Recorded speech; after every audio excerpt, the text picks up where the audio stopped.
자, 오늘은 집합과 명제 두 번째 파트인 집합의 연산에 관한 내용들 스텝 2 내용을 정리해 보도록 할 거예요. 알았죠? 39페이지 스텝 2 보세요. 네. 25번 문제를 보면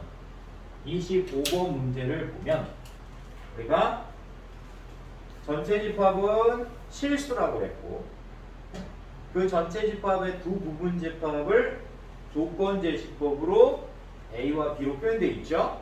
자, 이건 우리가 첫 번째 파트에서 다뤄봤기 때문에 방정식의 조건이면 해가 원소라고 했어요. 받아들일 수 있나요? 없나요? 네. 있죠. 그래서 우리가 A의 원소는 X인데 그때 원소는 방정식에 해야 되는 겁니다. X 세제곱 마이너스 3X의 제곱 플러스 2X는 0이라는 3차 방정식을 만족하는 X의 값이 원소인 거예요. 따라서 선생님이 분명히 강조했지만 해가 원소일 때는 원소를 파악하라고 가르쳐줬습니다. 따라서 이 3차 방정식의 근을 찾아야 되는 거예요. 항이 3개 있죠. 모든 항에 x가 포함되어 있기 때문에 x로 분해하기 쉽겠죠. 그래서 x로 분해한 후에 이 2차식을 다시 분해하면 3개의 근을 쉽게 찾을 수가 있죠. 받아들여요? 못 받아들여요? 따라서 0하고 1하고 2가 원소다. 파악을 했어요. 그럼 집합 B도 같은 방법으로 해석을 해야 되는데 맞아 틀려. 근데 얘는 지금 이 방정식을 풀 수가 없어요. 왜 못 푸냐면 왜 풀 수 없냐면 미지수가 들어있기 때문에 그래요. 우리가 변수 말고 미지수가 포함되어 있기 때문에 이걸 풀 수가 없는 거예요. 맞아요 틀려요? 그래서 이거는 풀 수 없으니까 풀려고 하면 안 돼. 풀 수 없는 거를 풀려고 하는 건 멍청한 짓인 거예요. 알았죠? 그래서 일단 이거는 그냥 내비둬야 돼요. 내버려 두고. 오케이? 이제 문제를 다른 조건을 보는 거지. 그 조건 중에 뭐가 있어요? 차집합의 경우를 가르쳐 줬죠. A에서 B를 차집합한 집합은 0하고 1을 원소로 갖는다. 이게 무슨 뜻인가요? A라는 집합 에서 우리가 B라는 집합을 차집합을 하게 되면 A에만 포함되어 있는 원소만 남게 돼요. 맞아요? 근데 우리가 집합 A의 원소를 확인해 봤더니 0하고 1하고 2였잖아. 차집합한 후에 원소가 0하고 1만 있다는 것은 교집합의 원소가 2다라는 걸 의미하는 거예요. 그 얘기는 다른 말로 해석하면 뭐죠? 집합 B의 원소 중에 2는 반드시 포함된다라는 얘기예요. 받아들일까요? 못 받아들일까요? 따라서 그 조건을 이용하면 되는 거예요. 그러면 원소 이게 방정식이 조건일 때는 원소가 뭐라 그랬어? 해라 그랬지. 그러니까 이게 x가 2일 때 이 방정식이 성립하는 거예요. 받아들여요? 따라서 2를 대입했을 때 결과가 0이 돼야 된다는 거예요. 됐지? 그래서 a는 얼마라는 걸 알 수 있죠? 마이너스 6이라는 걸 찾을 수 있어요. 4 더하기 2 더하기 a가 0이어야 되니까 a가 마이너스 6이라는 걸 찾을 수가 있어요. 괜히 여기서 그럼 여기서 이거를 분해해서 다른 한 근을 찾으려고 하는 친구가 있으면 확 죽이고 싶어요. 왜 그럴까요? 2차 방정식이나 3차 방정식 같은 경우에 근을 알고 있으면 근과 계수의 관계를 이용하는 게 훨씬 빠릅니다. 두 근의 합이나 두 근의 곱을 이용하는 게 훨씬 빨라요. 따라서 한 근이 2라면 곱이 마이너스 6이 되도록 하는 수가 다른 한 근이라는 걸 알 수 있어야 돼요. understand? 따라서 마이너스 3이 다른 한 근이다 라는 걸 찾을 수가 있는 거예요. 그러면 B 차집합 A도 우리가 자연스럽게 구한 거죠? 됐습니까? 안 됐습니까? 됐어요. 그래서 25번을 해결할 수 있다. 자,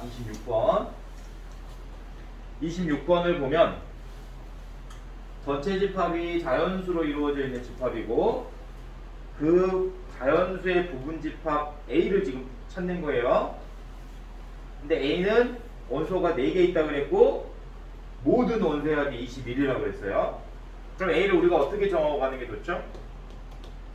A, B, C, D로 정하는 게 좋다. 그리고 A와 B와 C와 D를 모두 더한 값은 21이다. 이렇게 이제 정하고 가는 게 좋겠죠? 집합 B도 사실은 X 플러스 K를 원소로 정한다 했으니까 X는 A의 원소라고 했고 따라서 A 플러스 K, B 플러스 K, C 플러스 K, D 플러스 K로 이루어져 있다. 가족권은 A와 B의 교집합이 4와 6이다. 벤 다이어그램 상으로 잠깐만 이해해 보도록 하겠습니다. 그러면 이거 4개 더해서 A에 있는 모든 원소를 다 더해서 21이 나와야 되는 거니까 이쪽에 있는 어떤 원소 2개의 합은 얼마라는 걸 알 수 있죠? 그렇지. 그러니까 여기 어떤 원소 2개의 합이 11이라는 걸 알 수가 있는 거야. 그리고 나 조건을 보면 합집합의 모든 원소의 합이 40이라고 그랬죠. 이해돼요? 그러면 여기서 이제 생각을 잘해야 되는 게 너의 원소의 합은 이제 얼마야 되냐 이게 따졌을 때 원래 B에 있는 모든 원소랑 A에 있는 모든 원소를 다 더한 다음에 교집합을 한번 빼야지 합집합이 나오는 거잖아. 그건 아니지. 그러니까 우리가 합집합의 원소를 지금 생각을 하려면 너랑 나랑 일단 다 더해야 돼. 그런 다음에 교집합을 한번 빼줘야 되는 거예요. 받아들일 수 있죠? 그래서 이거 다 더하면 얼마죠? 21. 이거 다 더하면 얼마죠? 21 플러스 4K. 동의하죠? A 더하기 B 더하기 C 더하기 D에 K 4번 더한 거니까 21 플러스 4K. 이게 A의 모든 원소의 합, 이게 B의 모든 원소의 합. 거기에서 교집합의 모든 원소의 합을 뺄 거예요. 그럼 교집합의 모든 원소의 합은 10이잖아요. 그걸 뺀 거예요. 그러면 합집합의 모든 원소의 합이 나오겠죠. 동의하나요? 그럼 다시 생각해보자. 42 더하기 4K에서 10을 뺀 게 41인 거죠. 이해돼요? 그러면 32 더하기 4K가 41이라는 거잖아요. 받아들일 수 있죠? 네. 따라서 4K는 얼마죠? 아, 4K는 얼마예요? 4K가 얼마냐고 물어봤다. 9잖아요. 이해돼요? 네. 그럼 K 값은 4분의 9란 얘기지. 이해돼? 그러면 여기 있는 원소들 잘 생각해보자. 여기 있는 원소들이 지금 K 값인데 4분의 9가 나올 리가 없는데 모든 원소의 합이 40이네.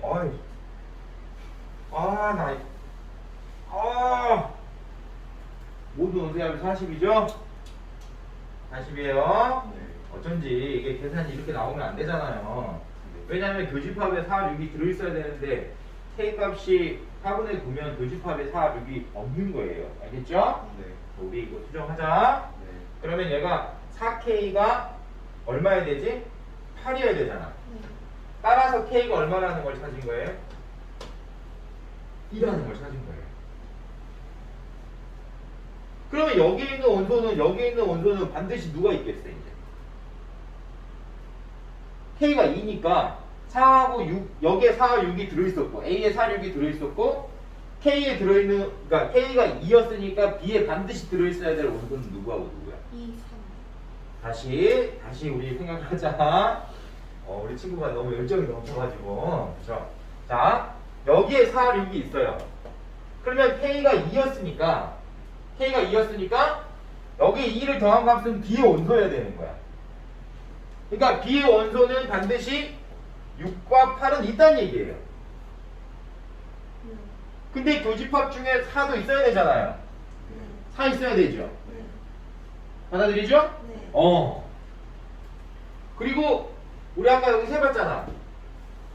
모든 합집합의 모든 원소의 합이 40이었는데 A 집합의 모든 원소의 합이 21이니까 19여야 되지. 네. 받아들여? 그러면 4, 6 말고 8이랑 뭐랑 더해야지 19가 나오는 거야? 11. 됐죠? 네. 그러면 다시 반대로 K가 2라는 정보를 이용해서 반대로 20 빼보세요. 2, 4, 그럼 어떻게 나오죠? 2, 4, 6, 9가 원소죠. 이해돼야 안 돼요? 네. 그래서 2, 4, 6, 9가 원소다. 라는 걸 알 수 있어요. 어떻게 접근하는지 봤어요? 네. 네, 이렇게 접근해요. 맞죠? 이렇게 풀면 되는 거예요. 20초만 볼게요.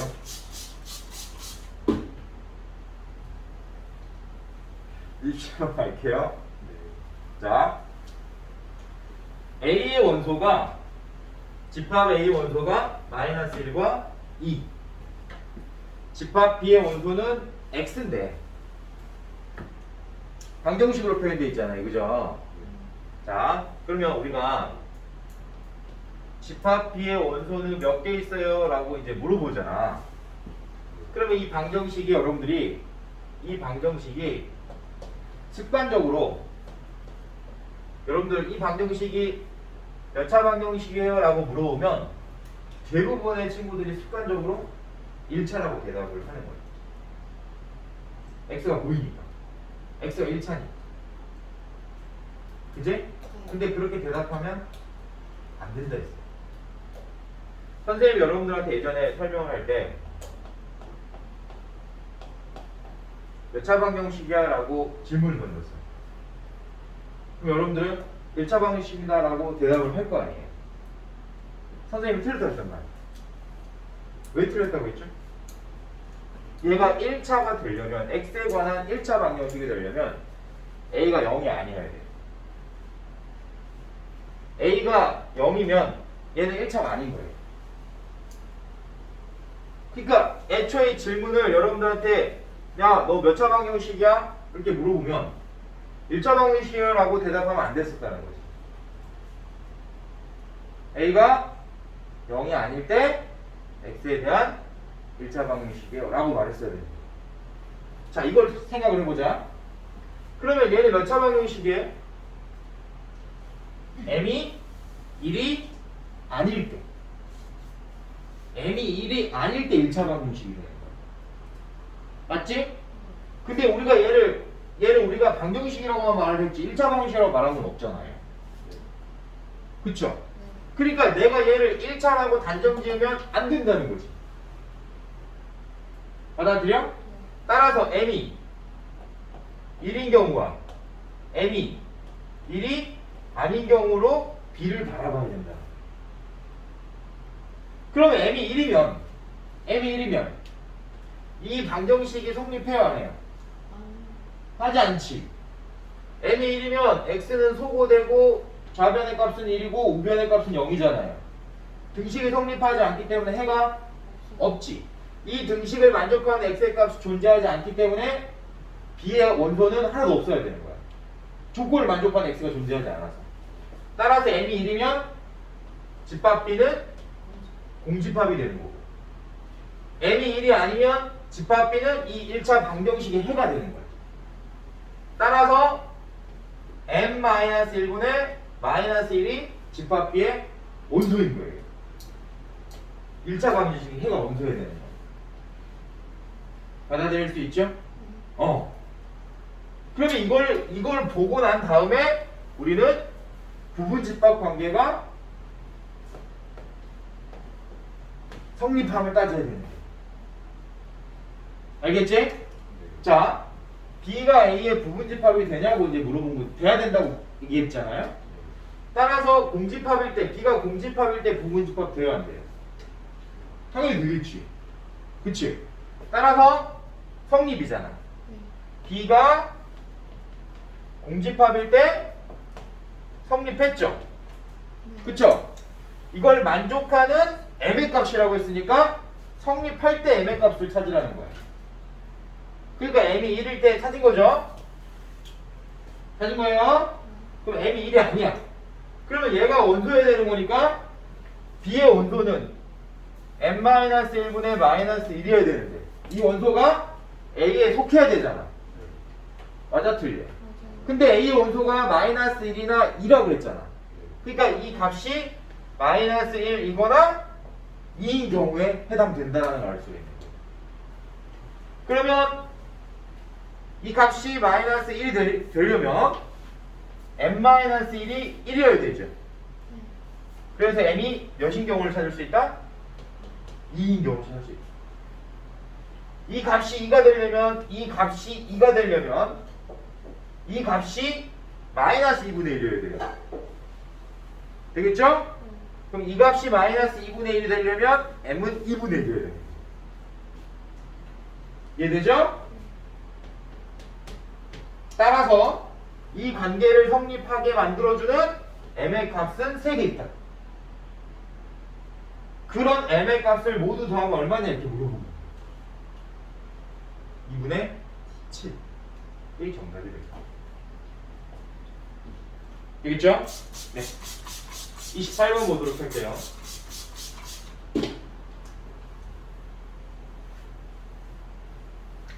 전체 집합이 24의 양의 약수네요. 자, 전체 집합을 먼저 확인하자. 1, 2, 3, 4, 6, 8, 12, 24. 약수 찾는 건 다 할 수 있겠죠? 네. 그 다음에 여기서 또 A는 6의 약수라고 가르쳐주세요. 집합 A가 6의 약수. A 집합. 따라서 1, 2, 3, 6이다. 집합 B는 2, 4, 6, 8의 원소로 이루어져 있다. 다 알려줬죠? 조건만 이제 여러분들이 제대로 파악할 수 있다면 이 문제는 해결이 가능하겠죠? 첫 번째 조건이 뭐냐? 차집합 A와 B의 차집합과 C를 교집합했더니 3이라는 원소를 가지고 있는 집합이 되더라. 자, 이거를 우리가 어떻게 해석해야 되는지가 이제 중요한 거예요. 자, A 차집합 B 찾을 수 있죠? A 차집합 B 찾을 수 있죠? 그러면 A 차집합 B는 뭐죠? 1과 3이란 말이에요. 그러면 지금 얘는 1과 3이라는 원소를 가지고 있는 집합인 거예요. 그러면 C라는 집합 안에 당연히 3은 있는데 몇은 없어야 되죠? 1은 없어야 돼요. 이해되죠? 자, 차집합하고 C하고 교집합을 했는데 3이라는 원소가 있다고 그랬어. 근데 차집합의 원소는 1과 3으로 이랬으니까 여기 있다는 얘기잖아. 그치? 받아들일 수 있죠? 따라서 집합 C에는 1이 포함되면 된다 안 된다? 안 된다. 그럼 우리는 해석을 해야 돼. 1은 포함은 안 된다. 3은 반드시 포함해야 된다. 이걸 지금 해석을 할 수 있어요. 이 조건은. 됐죠? 자, 두 번째 조건이 뭐예요? B와 C의 교집합이 B라는 거. 우리 이런 거 집합에서 뭐라고 배웠어요? 흡수 법칙이라고 배웠죠? 교집합의 연산 결과가 두 집합 중에 하나로 연결되면 부분집합 관계에 있는 것이다. 라는 걸로 반드시 해석할 수 있어야 돼요. 따라서 B가 C의 부분집합이라는 걸 해석해야 되는 거예요. 근데 B의 원소는 2, 4, 6, 8이잖아요. 그 얘기는 집합 C의 2, 4, 6, 8이라는 원소가 다 포함되어야 된다는 얘기지. 받아들여요? 따라서 여기 있는 2, 4, 6, 8도 모두 집합 C의 원소인 거예요. 됐죠? 그럼 이제 해석해보자. 전체 집합의 원소 중에서 우리가 1 말고 1은 빼고 2, 3, 4, 6, 8을 반드시 원소로 가지고 있는 부분 집합을 찾으면 되겠죠. C는 전체 집합의 부분 집합이라고 했으니까. 맞아, 틀려? 따라서 12와 24를 경우로 만들었을 때 됐어요? 만들 수 있는 경우의 가지의 수가 바로 C의 집합의 개수랑 똑같겠죠. 몇 가지지? 4가지. 따라서 집합 C도 4개까지 만들 수 있다 라는 거예요. 알겠습니까? 네. 자, 52페이지 38번 문제 보도록 할게요. 우리가 보통 배수의 집합을 나타낼 때 이런 표현을 좀 자주 씁니다. 기억해두면 좋아요. 예를 들어서 우리가 A3 그러면 3의 배수로 이루어져 있는 집합이다 라는 뜻으로 해석하면 돼요. 알겠죠? 그러니까 예를 들면 3, 6, 9 뭐 이런 식으로 이루어져 있다 정도로 생각하면 돼요. 38번 문제가 바로 그런 거죠. 자연수 K의 양의 배수의 집합을 AK라고 하자. 됐죠? 그러면 우리가 이걸 어떻게 해석해야 되느냐? AM을 어떻게 해석해야 되죠? M의 배수로 이루어져 있다라고 해석을 해야 돼요. 됐습니까? 그러면 4의 배수의 집합과 6의 배수의 집합의 교집합은 우리가 어떻게 표현하는 게 좋겠어요? 4의 배수와 6의 배수의 공통된 배수를 말해야 되겠죠. 교집합은 공통된 원소니까.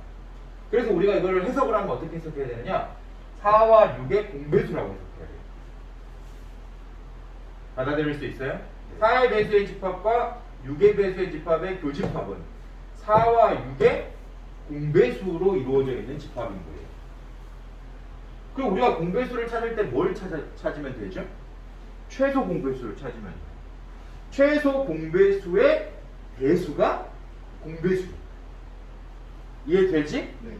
그러면 얘를 우리가 어떻게 간단하게 나타낼 수 있을까요? A 12. 그렇지. A 12로 나타낼 수 있는 거. 4와 6의 최소 공배수가 12입니다. 됐지? 그러면 얘는 12의 배수로 이루어져 있는 집합이잖아. 네. 그러면 얘가 12의 배수의 집합의 부분 집합이 되려면 M은 당연히 12의 배수들로 이루어져 있는 집합이어야 돼요. 따라서 M은 12의 배수일 수밖에 없는 거예요. 12의 배수로 이루어져 있어야 되는 거니까. 이해되지? 얘가 12의 배수로 이루어져 있는 집합이니까 M이 12의 배수여야 되는 거야. 부분 집합이 되려. 이해되죠? 그럼 우리는 이제 여기서 해석을 해야지. M은 12의 배수군. 이렇게 해석이 돼야 된다. 될까요?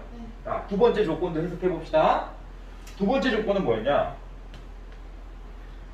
8의 배수의 집합과 12의 배수의 집합의 합집합을 얘기를 한 거예요. 근데 얘는 AN이 얘네들을 부분 집합으로 가지고 있다. 그럼 또 해석을 이렇게 해야 돼. 너 8의 배수 다 가지고 있어야 되는 거지. 12의 배수도 다 가지고 있어야 되지. 그치? 그러려면 이 얘는 뭐여야 돼요? 8과 12의 공약수로 이루어져 있는 배수 집합이어야 되는 거예요. 8의 배수를 다 가지고 있으려면 8의 배수를 다 가지고 있으려면 1의 배수의 집합이거나 2의 배수의 집합이거나 4의 배수의 집합이거나 8의 배수의 집합일 수밖에 없어. 8의 배수를 부분 집합으로 가지고 있으려면. 해석할 수 있어요? 8의 배수를 모두 포함하는 배수 집합은 8의 약수를 생각해보면 알아. 1, 2, 4, 8이잖아요. 그러니까 1의 배수의 집합이거나 2의 배수의 집합에 8의 배수가 모두 포함되어 있는 거니까 2의 배수의 집합이거나 4의 배수의 집합이거나 8의 배수의 집합이어야 돼요. 결국에는 1, 2, 4, 8 중에 하나라는 거지. 똑같은 걸 생각을 해보세요. 12의 배수를 모두 원소로 가지고 있으려면 알지? 10의 약수를 이용해서 배수 집합을 따져야 되는 거야. 1의 배수에 12의 배수 다 들어있는 거죠. 2의 배수에도 12의 배수 다 들어있는 거죠. 3의 배수 중에도 12의 배수가 모두 들어있는 거고 4의 배수도 10의 배수가 모두 들어있는 거예요. 6의 배수도 10의 배수가 모두 들어있는 거고 12의 배수도 10의 배수가 모두 들어있는 거잖아. 이해되지? 네. 그러면 결국 우리는 그걸 해석할 때 어떻게 해석해야 되느냐? 8과 12의 공약수의 배수의 집합이다라고 해석을 했어야 돼. 둘 모두를 모두 배수로 가지고 있어야 돼요. 원소로 가지고 있어야 돼요. 그럼 8과 12의 최대 공약수가 4죠. 네. 4의 약수들이 1, 2, 4라는 거 알겠죠? 따라서 n은 1, 2, 4 중에 하나가 돼야 된다는 거예요. 받아들일 수 있나요? 없나요? 있어요. 있죠. 이렇게 해석을 할 수 있어야 돼요. 그러면 여기서 m의 최소값은 m은 12의 배수였으니까 m의 최소값은 12겠죠. 네. 되나요? 네. 그 다음에 n의 최대값은 1, 2, 4 중에 최대값이니까 n은 얼마죠? 4. 됐죠? 네. m과 n의 합을 물어봤으니까 16이 정답. 이거는 해석을 어떻게 하느냐가 관건이 문제예요. 알겠죠? 네. 39번 볼게요.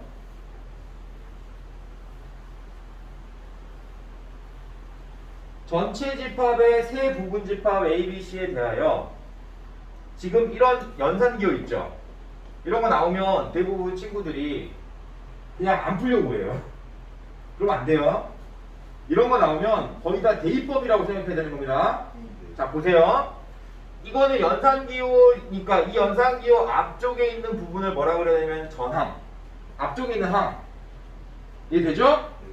뒤쪽에 있는 항을 후항 이렇게 생각을 해보자. 이해돼?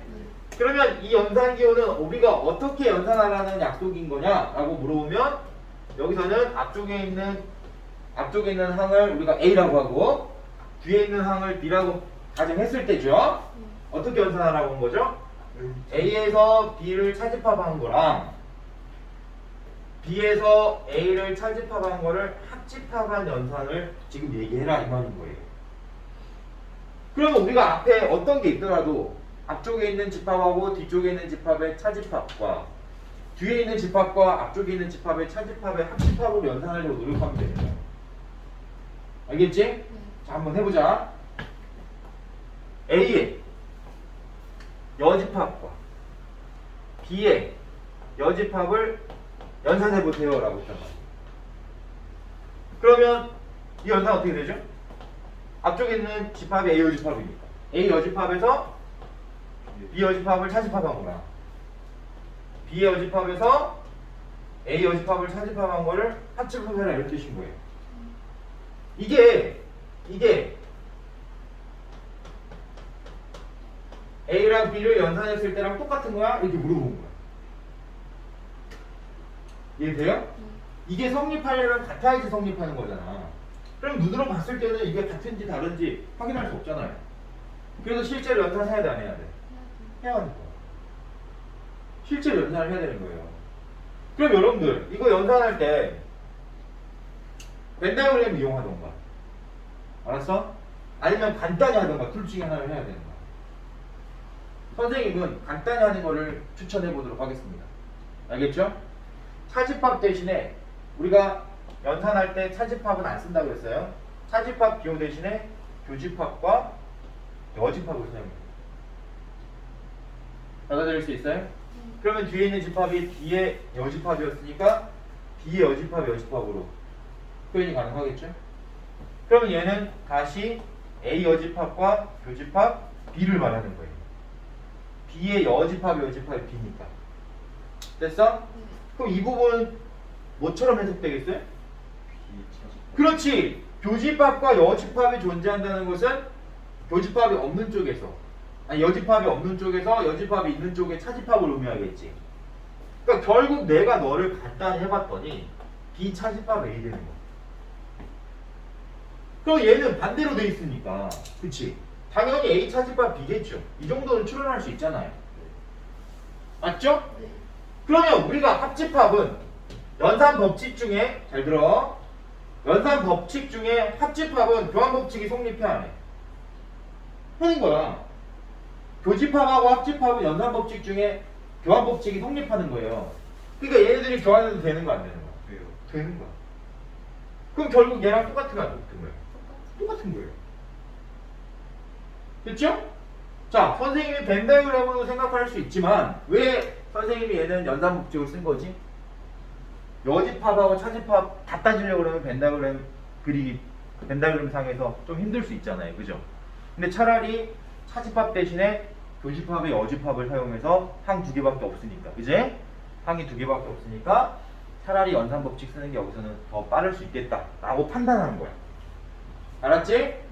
여집합이 많으면 벤다이그램도 복잡해지는 걸 생각을 해야 돼요. 알겠습니까? 자, 그러면 니은도 한번 증명해 보도록 하겠습니다. 알겠죠? 예, 좋아요. 자, 니은은 지금 결합 법칙을 말한다 정도로 이해하면 돼요. 결합 법칙이다 라고 이해를 하면 되는 거야. 알았지? 그러니까 결합 법칙이 과연 될까 안 될까 이걸 따지라는 거예요. 자, 보자.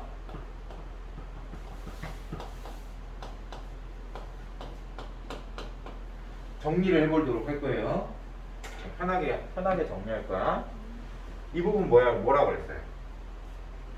A 차집합, B 합집합, B 차집합, A죠. 됐어요? 그러면 다시 연산교, 이런 연산교 있을 거 아니야. 이런 연산교 있으면 앞쪽에 있는 집합에서 뒤쪽에 있는 집합을 차집합하고. 됐어요? 앞쪽에 있는 집합에서 뒤쪽에 있는 집합을 차집합한 거야. 뒤쪽에 있는 집합에서 앞쪽에 있는 집합을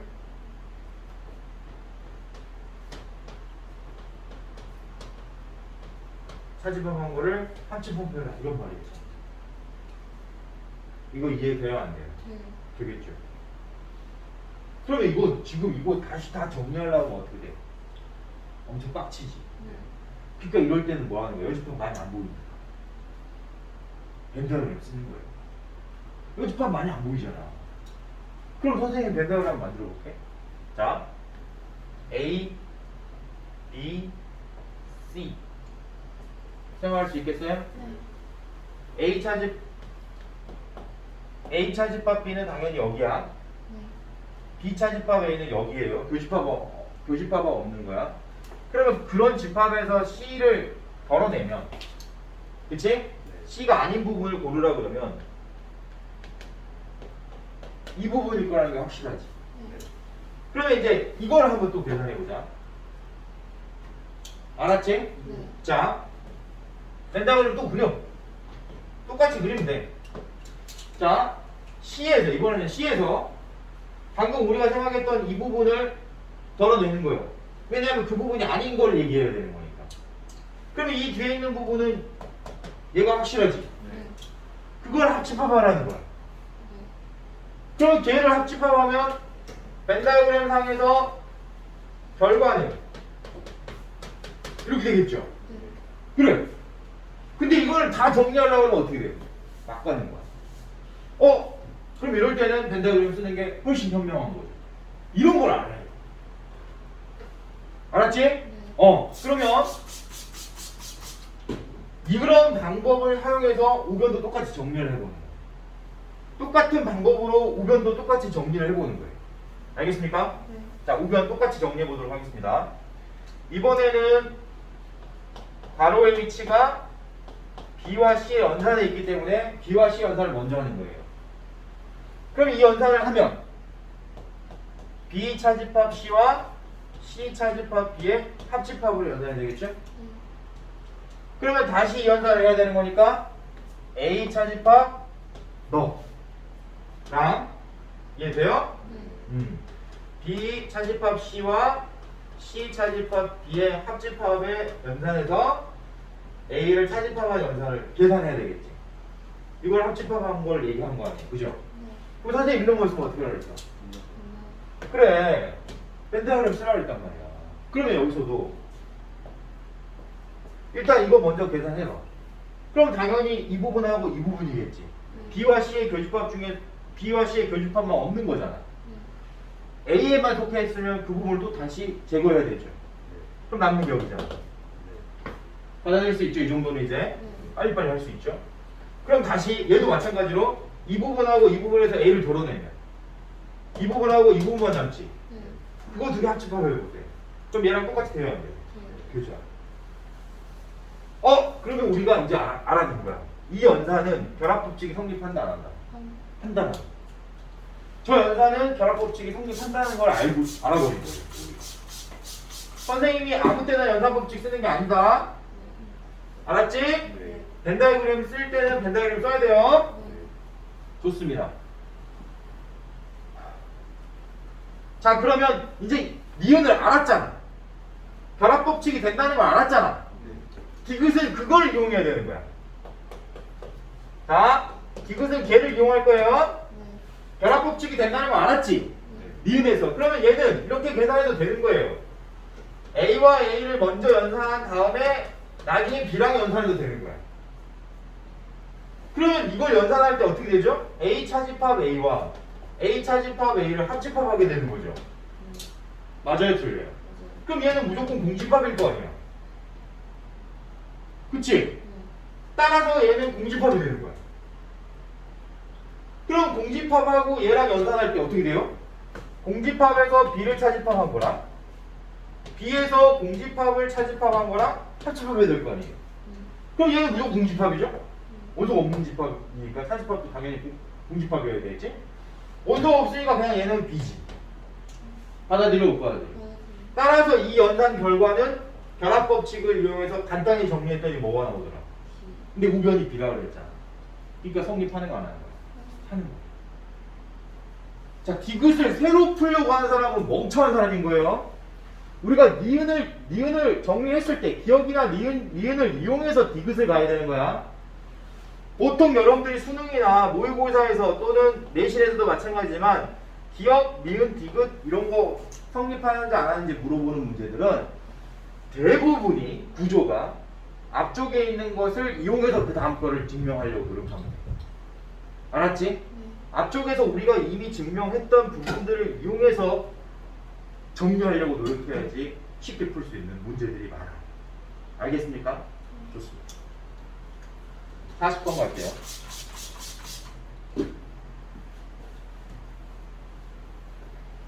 다음 조건을 만족시키는 전체 집합의 두 부분 집합 A와 B에 대하여 B 차집합 A의 원소의 개수의 최대값을 구하세요. 라는 문제예요. 됐습니까?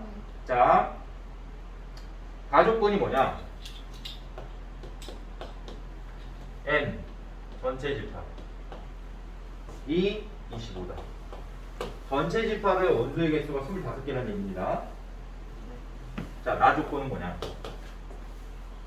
A와 A 여집합 합집합 B의 교집합은 공집합이야.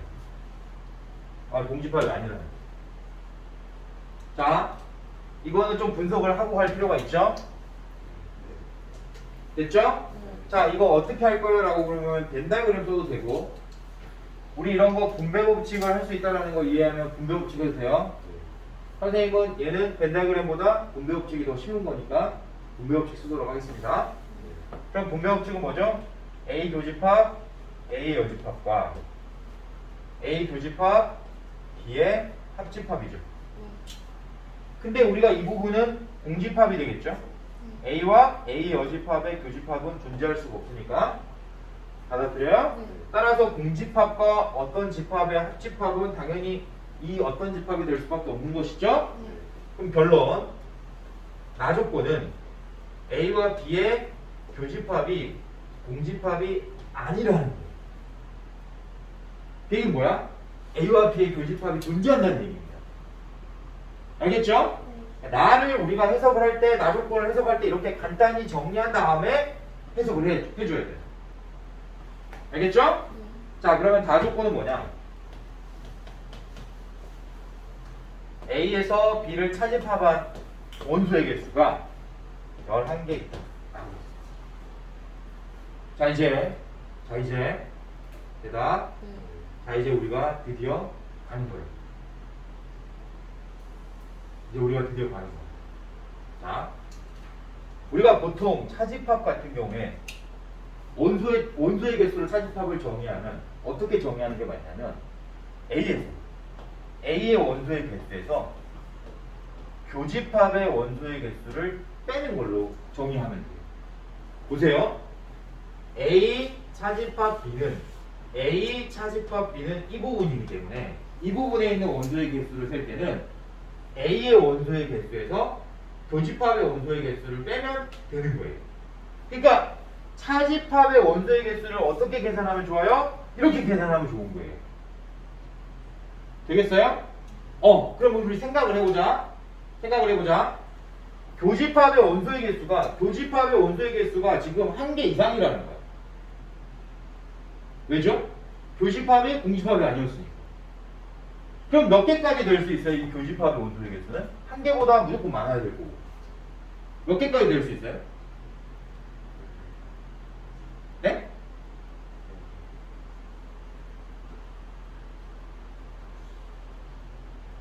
띠라리.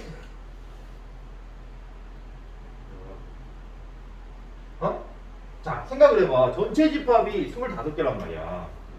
전체 집합이 25개니까 A가 전체 집합일 수도 있는 거 아니에요? 맞아요, 틀려요? 맞잖아. 그러면 A의 맥스 값이 25잖아. 25에서 뭘 빼서 11이 나와야 되는 거 아니야? 그러니까 맥스는 얼마야? 14지. 14개보다 많을 수는 없잖아요. 맞아요, 틀려요? 왜? 전체 집합이 25개니까. 이해돼? 안 돼? 되겠어요? 됐어요? 그러면 이제 반대로 해석해야 될 거 아니야. 맞아, 틀려. 자, 보자. 여기 11개지? 얘들아. 여기 11개지? 그러면 여기는 몇 개까지 있을 수 있어? 최대.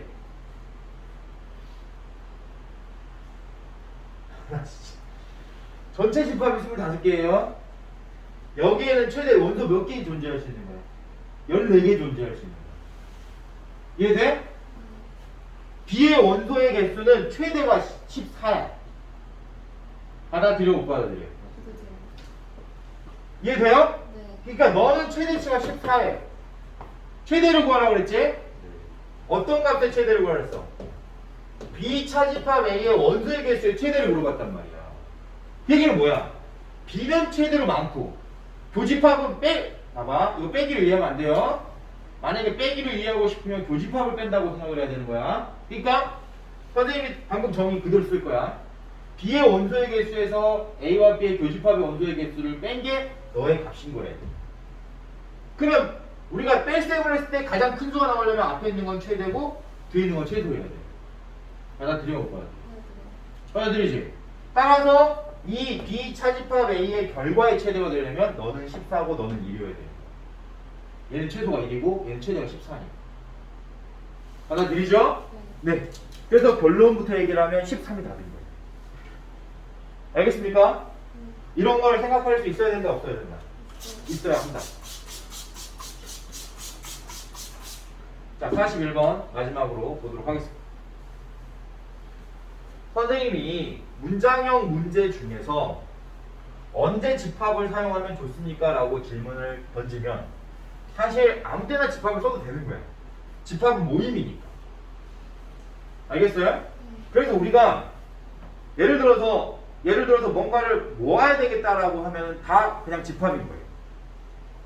그룹을 만들어도 다 집합인 거예요. 그걸 이용하면 쉽게 풀 수 있는 경우들이 많아. 알았지? 그러면 이 문제도 집합을 이용하면 쉽게 풀 수 있는 점들을 판단을 해보자. 지훈의 학년 50명의 학생을 대상으로 과학탐구, 프로그램 언어, 영화 논평의 세 동아리의 가입자 수를 조사했다. 동아리가 뭐예요? 모임이죠. 얘는 그러면 순간적으로 집합 생각을 해야 되겠네? 이런 생각을 해주면 좋아요. 그러면 우리가 과학탐구 동아리에 가입한 학생 23명, 프로그램 언어 동아리에 가입한 학생 28명, 영화 논평 동아리에 가입한 학생 21명 이런 식으로 다 나와 있단 말이야. 그치? 그러면 이 여기까지 딱 읽었을 때 아 이건 무조건 집합이구나 이렇게 생각을 했었어요. 대놓고 지금 모임을 얘기하고 있잖아요. 그쵸? 받아들여 못 받아들여. 따라서 우리는 여기까지 읽고 나서 집합을 정해버리면 돼요. 집합을 이용할 거라고 마음 먹은 거예요. 이해되죠? 그럼 어떻게 정하면 될까요? 전체를 먼저 정하겠죠. 그러니까 전체를 정할 때 학생 한 명 한 명을 지금 얘기를 할 수가 없잖아요. 그러니까 원소의 개수로 정하는 거예요. 이럴 때. 알겠습니까? 표현을 이렇게 할 수밖에 없는 거예요. 자, 지훈의 학년 50명이니까 전체는 50. 과학탐구를 A라고 하자. 받아들여요? 지금 과학탐구를 A라고 하자. 그러면 A의 원소의 개수는 23이 돼야 되죠. 받아들여요? 못 받아들여요? 자, 어떤 집합을 B라고 할 거냐면 프로그램 언어를 B라고 할 거예요. 표현하기 쉽게. 그럼 프로그램 언어의 동아리 학생 수가 28명이었으니까 원소의 개수는 28이어야 되죠. 받아들이죠? 영화 논평을 C라고 정해보겠습니다. 영화 논평의 집합의 이름을 C라고 정했어요. 그러면 C의 개수는 얼마죠? 20을. 자, 그 다음 문장을 여러분들이 어떻게 해석하는지가 중요한가? 세 동아리에 모두 가입했다. 이게 뭐죠? 교집합입니다. 모두라는 건 and입니다. 알겠지? 그래서 우리가 그걸 어떻게 표현하면 되냐? A와 B와 C의 교집합의 원소로 파악하면 돼요. 교집합의 원소로 파악하면 돼요. 그게 7.